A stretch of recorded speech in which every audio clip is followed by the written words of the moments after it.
Hey friends, we've arrived. Welcome to phase 2. Now, to open or not to open? That's the question. Or when or how should this whole thing work out? Half the folks say, well, the church is a people. It's not a place, so why rush into this? And the other half kind of return fire by saying, but the people, they need to gather in a place. So who's right? Well, I turned to 1 Peter chapter 2, and as I've been reading through chapter 2, I came to verse 4 and 5, and what I learned immediately was that the church is a people. Listen in as I read it and see if you can catch it.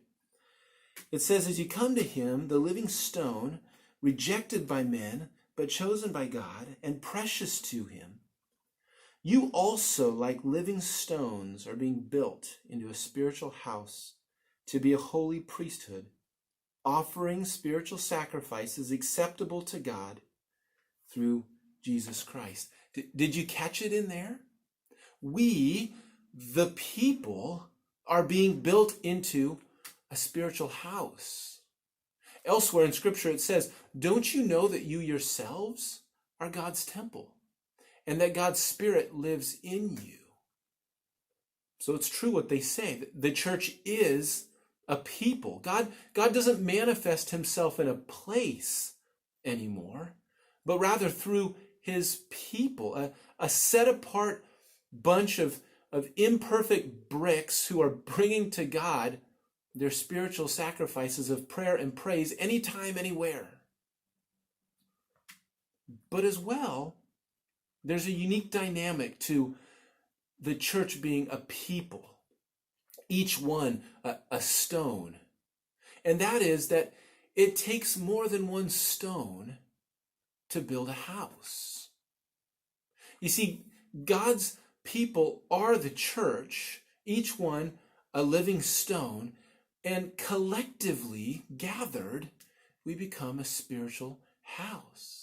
And so I think we need to gather for at least one big reason that we see if we keep reading in 1 Peter chapter 2, verse 6 and following. What we find is Jesus Christ, God's Son, the living stone, is utterly precious.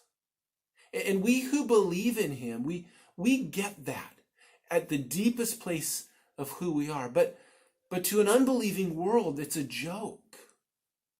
To an unbelieving world, Jesus is a myth or a really good guy at best.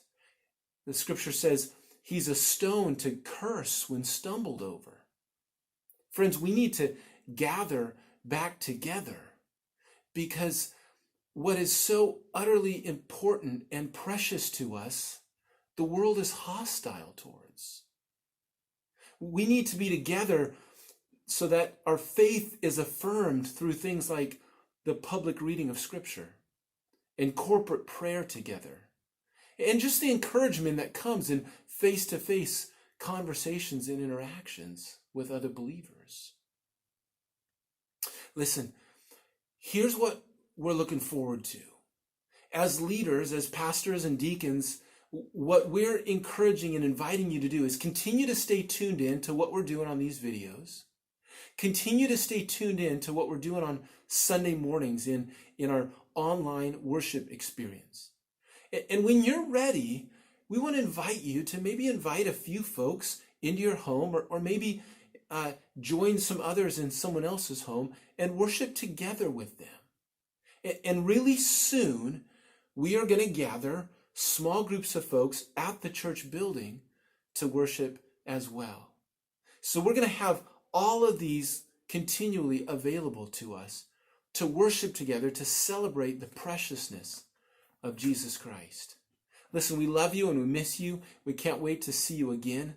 Until then, be blessed, be a blessing.